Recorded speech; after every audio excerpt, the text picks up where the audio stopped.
Hello again, everybody. This is USA Wrestling Weekly. I'm Scott Casper.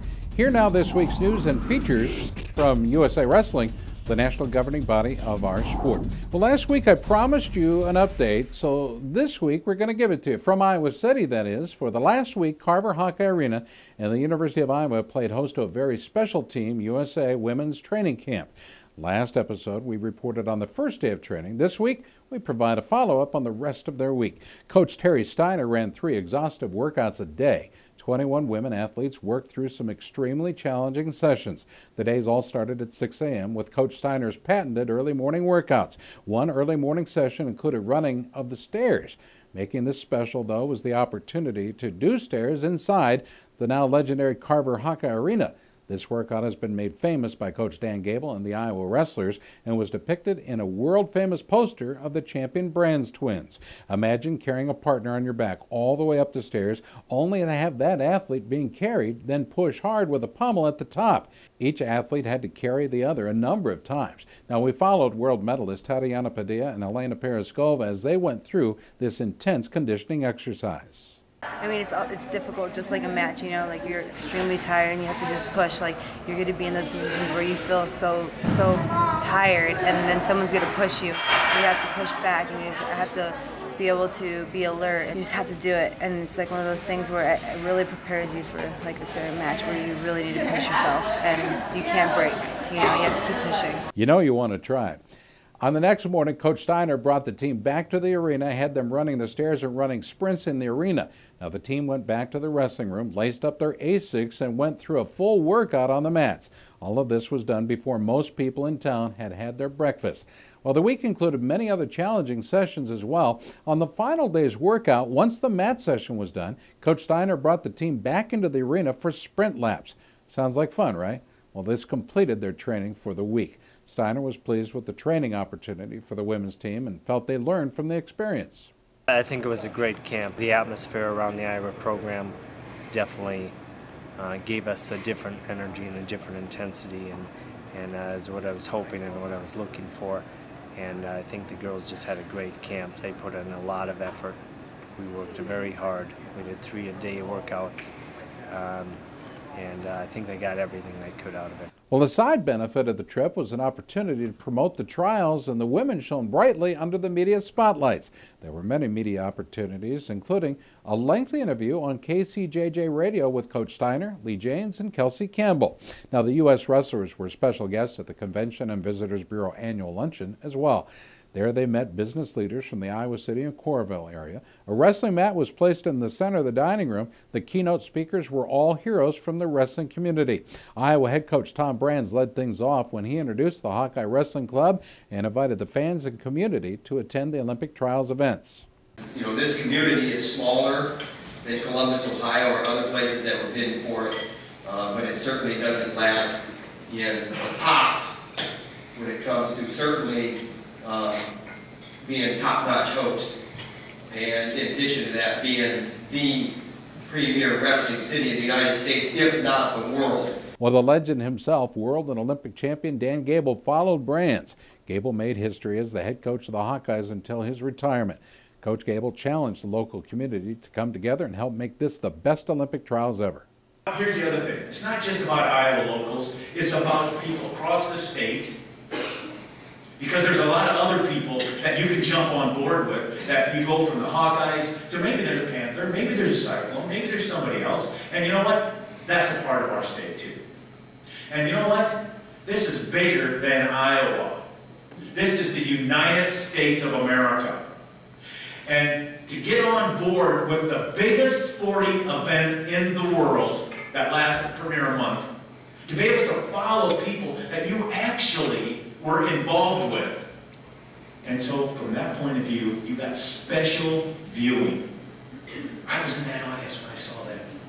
Well, the final speaker was women's national coach Terry Steiner. The former Iowa Matman talked about his career as a Hawkeye and his unique perspectives about women's wrestling.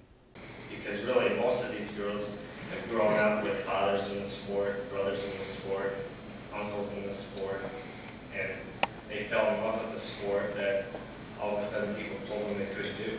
After his talk, Coach Steiner explained the rules of freestyle wrestling, and 6 of the women athletes demonstrated wrestling technique. Now, as you might guess, the local community and business leaders left that luncheon with an enthusiastic look toward the trials. The women were then treated to a visit to the home of Dan Gable and his family. Coming straight from a workout, the women enjoyed a tremendous breakfast spread that Kathy Gable had prepared. Coach Gable gave a full tour of his home, which has historic wrestling mementos spread throughout on the walls. Gable's Olympic gold medal is above their fireplace in a place of honor. There were medals and posters and photos and gifts from across the world. Coach Gable showed the team the basement, which includes a small wrestling room. Seizing the moment, some of the women even took the opportunity to wrestle a bit in Gable's personal wrestling room. The coach then took the team to his special shed in the backyard where Gable has an office, a weight room, and a sauna. Quite a shed. He told stories about his past greats that he's competed with or coached, and when it was over, the team posed for pictures with Dan and Kathy Gable outside of their home. Boy, I'll tell you what, it's been a lot of fun, actually. It's been a lot of fun communicating with somebody that you can actually relate with. I don't think anybody, any other of the girls' friends, my daughter's friends, probably understood about the sport as well as these gals do. So when you're talking to these, you can, I think, get a little more respect. Well, the last day in Iowa concluded with a visit to the National Wrestling Hall of Fame Dan Gable Museum in Waterloo. Gable grew up in this town. Museum director Kyle Klingman gave the women a tour of the facility as they met some local wrestling supporters. The Waterloo Courier newspaper's reporter Jim Nelson took the opportunity to talk with some of the athletes. Inside the hallowed halls, there's a display from the original Dan Gable Museum in Newton, Iowa, where only past Olympic champion and world champions have signed their names. In a very special ceremony, 2008 world champion Clarissa Chun became the first woman to sign her name alongside other U.S. gold medalists. Now, before leaving, the team took part in what has become somewhat of a tradition as they all posed for photos in front of the Abraham Lincoln Wrestling Memorial. The U.S. women wrestlers enjoyed training in Iowa and spending time with Iowa's supportive wrestling community. Several of the USA team members talked about what they liked about the visit and what they learned. Just the atmosphere. We got to see the Iowa wrestling room, and that's something women's wrestling's never done before. And to be involved in that and to be here, that was just awesome, and it's my favorite part. I really like being welcome into the Iowa wrestling community and getting to kind of just change our training schedule, and we put in a lot of workouts, a lot of really hard workouts, and we got to train before the guys and after the guys sometimes, so it's just really cool to model their system and incorporate it into our training. One of the highlights for the visit to Iowa City was a dual meet battle between the number 7 team, Illinois, and the number 1 team in the country, Tom Brands and his Hawkeyes. Prior to the meet, Coach Steiner provided a freestyle wrestling rules clinic for the fans. Female stars Victoria Anthony and Candace Workman showed different scoring moves that fans are sure to see at the Olympic trials in April. So fans could witness live freestyle action. An exhibition match was held between top Olympic hopefuls Helen Maroulis and Lee Janes at 121 pounds. Now, Maroulis won the first period, but Janes came storming back with excellent technique to capture the second and third periods and earn the win. The women's team sat together in the stands to witness top-ranked Big Ten wrestling action. Now, many of the members had never witnessed a Division I men's college match. The Hawks and Illini teams provided a very exciting duel. Let's start at the top. Iowa won 6 of the 10 bouts, scoring bonus points in the final 2 matches in their defeat of Illinois. The final team score had Iowa over Illinois 20-13. After Illini, Eric Terrazas won the first match at 149. Iowa came storming back with 3 consecutive decisions from Derek St. John at 57, Mike Evans at 165 pounds, and Ethan Lofthouse at 174. In a battle of nationally ranked wrestlers, the Hawkeye fans cheered on as Lofthouse defeated Jordan Blanton by a score of 6-1. Illinois hushed the Hawkeye faithful as they posted victories in 3 of the next 4 bouts to take the lead. Iowa's lone win came at heavyweight from Big Bobby Telford. Illinois wins came from Tony Delago at 184, Mario Gonzalez at 197, and Jesse Delgado at 125 pounds. One of the marquee matchups of the night featured the 9th-ranked Jesse Delgado as he scored an impressive upset of then number 1-ranked Matt McDonough. The match went into overtime tied 7-7, but Delgado scored a takedown and earned back points in overtime for a stunning 11-7 upset. It was a battle of 2 versus 3 in the featured bout of the night. At 133 pounds, Iowa's 3rd-ranked Tony Ramos played the hometown hero and Illinois' 2nd-ranked B.J. Futrell the visitor. Ramos jumped out to a 7-3 advantage, and when it was done, Ramos had earned a 13-5 major decision for his Hawkeye faithful. In the final match of the night, Iowa's Montel Marion scored an impressive 11-2 major decision over Darryl Thomas, clinching the Hawkeye victory. Well, December 10th and 11th, the U.S. travels with the talented men's freestyle team to the Excel Center in London for the Olympic Games test event. Competing for Team USA as a member of the 2008 U.S. Olympic team 264-pound star Steve Mocco. The team includes a 2011 U.S. World Team member as well, Reese Humphrey at 132 pounds, and a 2010 U.S. World Team member, Brent Metcalf, at 145 pounds. Other U.S. competitors on the tour include top Olympic hopefuls Angel Escobedo at 121 pounds, Andrew Howe at 163 pounds, Raymond Jordan, 185 pounds, and Dustin Kilgore at 211 pounds. Now, the U.S. delegation had a chance to become acquainted with Great Britain in advance of the Olympics by attending a training camp in Sheffield prior to the competition. 5 additional athletes, all who competed in the 2011 World Championships for the U.S., are making the trip for training. Well, the opportunities are slimming down for American Olympic hopefuls. We'll talk about that and more when we continue. You're watching this week's edition of USA Wrestling Weekly.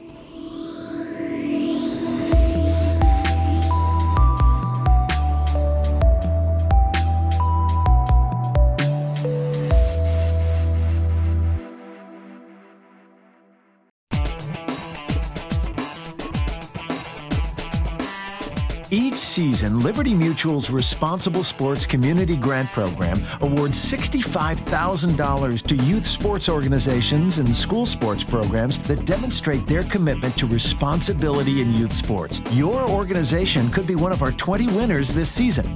It's easy. Simply visit responsiblesports.com and click on the Community Grant Program. Administrators register their organization with the program, then reach out to rally parents, coaches, and team supporters to log on and review either the Responsible Sports Parenting or Responsible Coaching Guide. Then complete the quiz and showcase your mastery of the concepts. Every successfully passed quiz is worth a point that you can credit to your favorite youth sports organization or school sports program. Connect with friends, family, and neighbors to rally more support. The teams and schools with the most points at the end of the grant period win. It's that simple. Watch the leaderboard throughout the grant season, then rally more of your supporters to increase your totals. Liberty Mutual is committed to celebrating and championing youth sports and to financially supporting organizations that demonstrate their commitment to responsible sports. Join the movement and start earning points toward your community grant.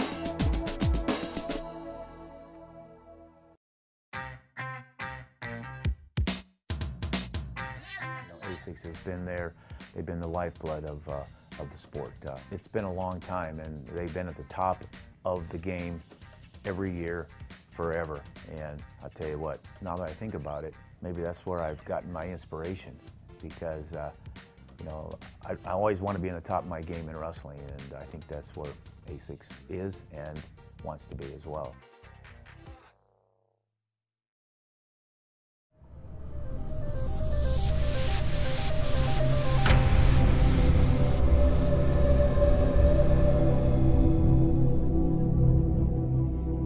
Will start in Las Vegas, Nevada, the men's freestyle Olympic trials qualifier at the Vegas Convention Center. They added 21 to the field for the U.S. Olympic team trials in Iowa.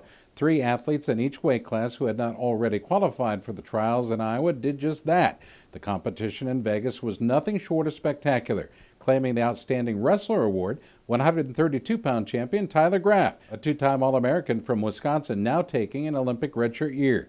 By a tight score, 2-0, 2-3, 1-0, Graff down past world bronze medalist Martin Barbarian 2-0 in the 132-pound finals. Barbarian, a recent U.S. citizen, is a 3-time Olympian from Armenia. For his work on the mat, Graff grabbed the Mat.com Wrestler of the Week honors. Getting ready for the next competition, next match, and focusing on getting better every day. Plans for greatness. I mean, don't just take an Olympic red shirt and just see how things are going. I got one goal in mind. I'm just gonna keep going until I get it. Ben Kerr swept Brandon Preeson 3-2, 6-0 in the finals to win the 121-pound title. Kerr, who wrestled for Utah Valley, had lost to Preeson of Northwestern in the third-place bout in the 2011 NCAA Championships. Kerr had already qualified for the trials, but entered for another round of tough competition. You don't have to wrestle to capture a spot anymore. You wrestle to get better. You wrestle to win.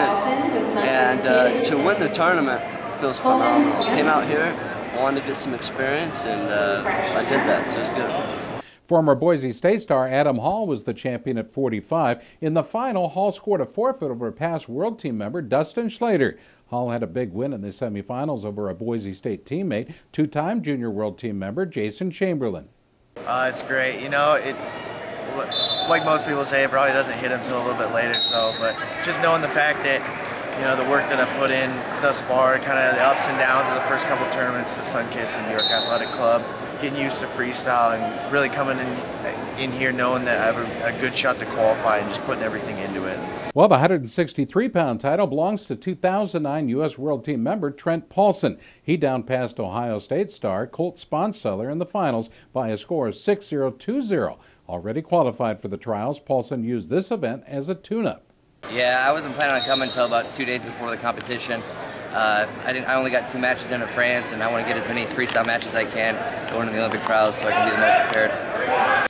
Iowa State's 2011 NCAA champ John Reeder looked very impressive, earning the 185-pound championship. Reeder defeated former Cornell Big Red star Mac Lunas in the finals there. That score, 8-2, 8-2.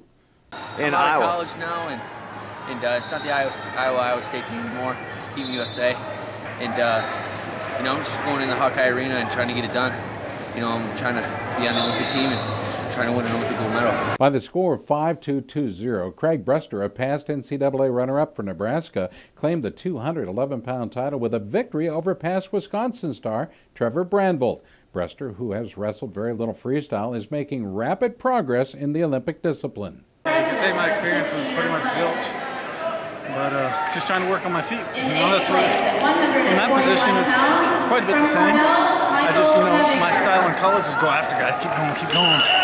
Now I got to kind of tone it back a little bit to make sure I'm not over pursuing guys, getting too carried away, putting myself in bad positions. So it's really cleaning up my wrestling, really. Chad Hankey grabbed the heavyweight title in Vegas. Hankey was a World Team Trials runner-up at 211 pounds last year. Hankey's taking an Olympic red shirt this year from Oregon State. He defeated Iowa State's past NCAA titleist David Zabriskie to win the gold medal by a slim margin, 1-0, 1-1. No, I just love coming. I love winning tournaments. You know, that's why we do what we do. And it's a little different now. You know, like I get the feeling that, you know, people know who I am. You know. So maybe they're not going to wrestle me as hard anymore, so I got to kind of open guys up a little bit. It's really exciting. It makes for something new to figure out, you know. We talked about it earlier. Now, 21 more athletes have earned an opportunity to the Olympic trials by way of Vegas. Add them all together since the process began, and in total, 115 athletes have earned a spot in this elite field. 4 of the champions advancing to the trials include Graf, Hall, Reeder, and Brester. Other qualifiers whose Olympic dreams live on are, at 121 pounds, former Northwestern star Brandon Preeson, who took second. Mark McKnight, who competed for Buffalo and Penn State, placed third. Sean Contis, a former Michigan star now training at Penn State, finished fourth. At 132 pounds, Martin Berbian, a naturalized U.S. citizen from Armenia, placed second in Vegas. Former Illinois star Jimmy Kennedy finished third. At 145 pounds, Boise State's Jason Chamberlain took third, and Chase Pammy, who started at Cal Poly, finished fifth in this weight class. Now at 163 pounds, former Ohio State standout Colt Sponseller placed second. Tyler Caldwell, an old American at Oklahoma, finished third. And Mosafé, the former Northern Iowa star, placed fourth. 185-pound qualifiers include Cornell star Mac Lunas, who placed second. Bryce Hausman, a former Bloomsburg star, took third. Qualifying for Iowa City at 211 pounds were Trevor Brandvold, a star at Wisconsin, and he was runner-up, by the way. Tanner Hall, a junior world team member, took third. Hall's at the Olympic Training Center prior to going to college. Now, the heavyweight qualifiers include Iowa State NCAA champion David Zabriskie taking second, past Virginia star Brent Jones, who took third, and James Friedrich of California taking fourth. Well, the opportunities are slimming down for American Olympic hopefuls. December 16th and 17th, The U.S. Open for Greco and women's freestyle is set for the Arlington Convention Center in Texas. This is the next scheduled Olympic trials qualifier for the few remaining coveted spots. Now, the event features the 7 international Greco-Roman weights as well as 4 women's Olympic classes. 7 athletes in each will qualify for Iowa City. We'll start 264 pounds. 2002 world champion, 3-time world medalist Dramil Byers will be in competition.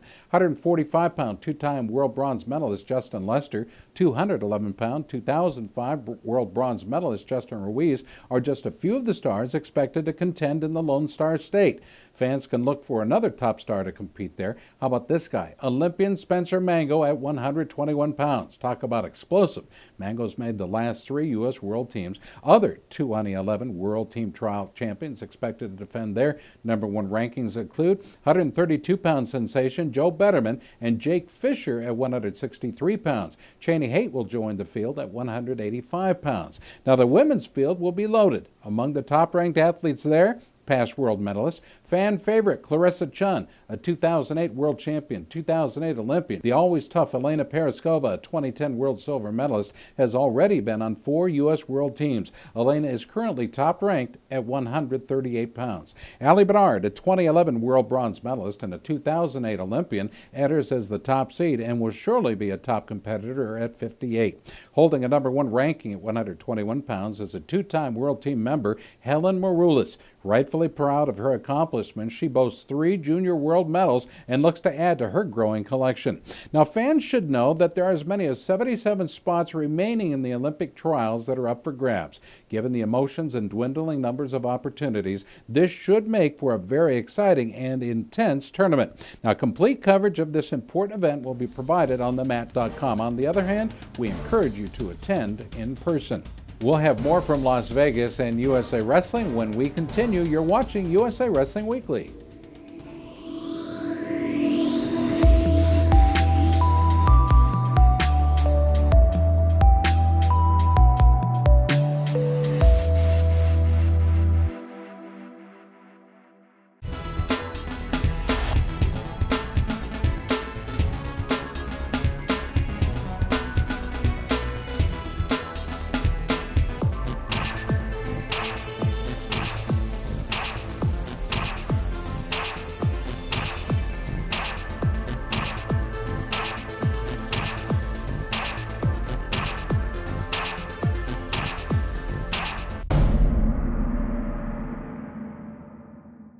Wrestling fans, USA Wrestling has launched a top social networking site designed for you. USA Wrestling Nation is the latest innovation provided to the wrestling community by our sports national governing body, USA Wrestling. Post photos, blogs, and videos, interact on boards. Keep up with your favorite wrestling personalities with USA Wrestling Nation. It's free to register. Join the thousands of wrestling fans that have already signed up and become a part of the USA Wrestling Nation at usawrestlingnation.com.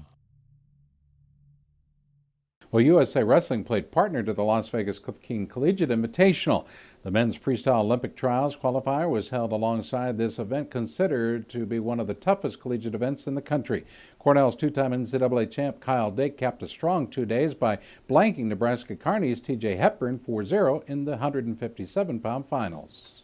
I don't know, just try to challenge yourself every day, try to make it so those guys that don't want to wrestle you have to wrestle you by putting a lot of points up on the board. Starting to get a little bit better at it, trying to get early takedowns, get some riding time, and then work a little bit more on my feet. Led by freshman 133-pound champion Logan Stieber, Ohio State won the team title. Stieber downed Aaron Schopp of Edinburgh 10-5 in the finals. My goal right now is, my immediate goal is, win my next match, but, I want to be an NCAA champion, so,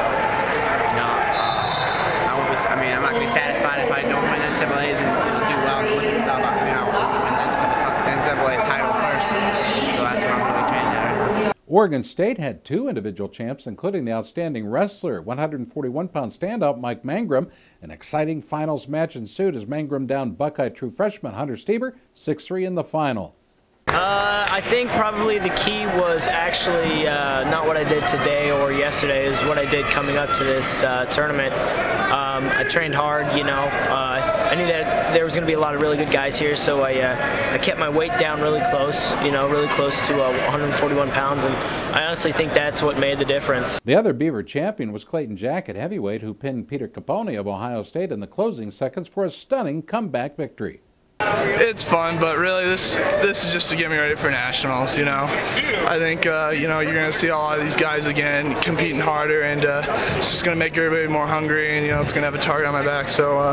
Well, Michigan placed second as a team, and Wyoming took third. Wyoming had two champions, Shane Onefer at 165, and Joe LeBlanc mounted the podium at 184 pounds. Onefer talks about his finals victory over Hofstra's Paul Gillespie. Feels good, I've came here a couple times. I finished lower than first, so it's the first time I won it. I'm happy and excited, Feels good to get a good win in early in the season, Other champions include Nick Bedeline of Kent State at 125 pounds, Eric Grahalis of Michigan at 149 pounds, Ryan Desrochas of Cal Poly at 174 pounds, and Chris Honeycutt from Edinburgh at 197 pounds. Folks, we're running a little bit late. We're going to close it out now. Thanks for joining us. This is USA Wrestling Weekly. I'm Scott Casper. Thanks for watching.